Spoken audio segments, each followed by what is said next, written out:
আসসালামু আলাইকুম। সবাই কেমন আছেন? আমরা ভালো আছি আলহামদুলিল্লাহ। সবাইকে শুভরাত্রি। আজকে রাতে নতুন আরেকটা ভিডিও নিয়ে চলে আসলাম।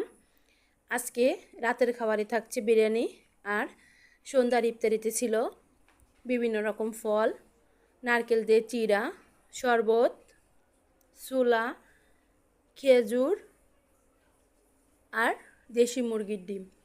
আজকে আমরা ভাজা পোড়া করি নাই, কারণ ভাজা পোড়া খেলে শরীরটা অত্যাধিক খারাপ হচ্ছে।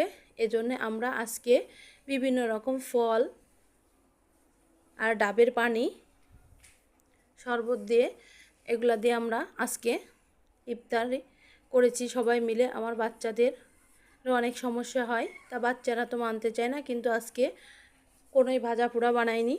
সারাদিন শরীর ক্লান্ত থাকে, পানির তৃষ্ণা থাকে, আর এর ভিতরে যে ভাজা পোড়া দেওয়া হয় অনেক সমস্যা দেখা দিচ্ছে। এই জন্যে আপনারাও বাসায় ইফতারিতে এই আইটেমগুলো রাখবেন, দেখবেন শরীরটা ভালো রাখবে, আপনাদের রোজাটাও ভালো হবে। ভালো থাকবেন, সুস্থ থাকবেন। আল্লাহ।